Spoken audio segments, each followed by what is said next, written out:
Heads off and congratulations to our girls. চমৎকার খেলেছে মাঠে এবং আপনারা দেখেছেন যে প্রথমে যে বেস্ট 11 নিয়েছে সেকেন্ড হাফে অনেক চেঞ্জ করেছে, চেঞ্জ করে তারাও played at the same pace. তো আমার মনে হয় এটা একটা খুব ভালো বার্তা আমাদের মহিলা ফুটবলের প্রেজেন্ট স্টেটাস এবং ফিউচার নিয়ে। আর সাফ টুর্নামেন্ট বলার কিছু নেই, আপনি জানেন এটা সাউথ এশিয়ার পাইপলাইন ক্রিয়েশন অত্যন্ত ভূমিকা পালন করে। আজকের আমাদের জাতীয় দল আপনি জানেন সে জাতীয় দল অনেক প্লেয়ারই এই সাফ এইচ ভিত্তিক খেলে খেলে এখানে এসছে। একটা গোল খেয়েছে, এটা আমি আসলে আনএক্সপেক্টেড, এটা চাইনি।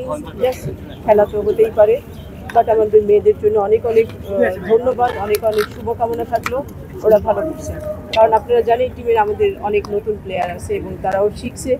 এত নতুন, তাদের শিখতে একটু সময় লাগবে, বাট আমার বিশ্বাস ওরা ভালো করবে এবং আগামী ম্যাচগুলো ওরা ভালো করবে। আপনার কি মনে হয় যে পাবলিসিটি কম ছিল, যেহেতু একদিন আগে সবাই জানতে পেরেছে যে বসুন্ধরা কিংসেনের টিকিট সেল হবে, এর জন্য স্টেডিয়াম গ্যালারি এত খালি ছিল?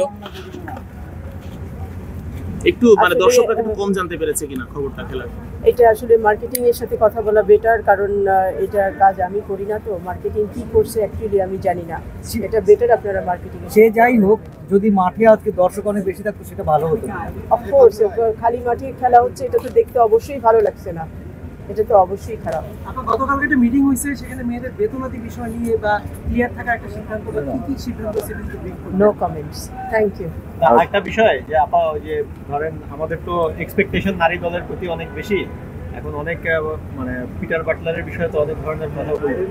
আপনাদের আসলে মানে এই এজ লেভেলে পিটার বাটলারকে ইনক্লুড করা এবং সিনিয়র ন্যাশনাল টিমও ইনক্লুড করা, এই সিঙ্ক্রোনাইজগুলো কি আসলে আপনাদের মন মতো হচ্ছে কিনা? অবশ্যই হচ্ছে।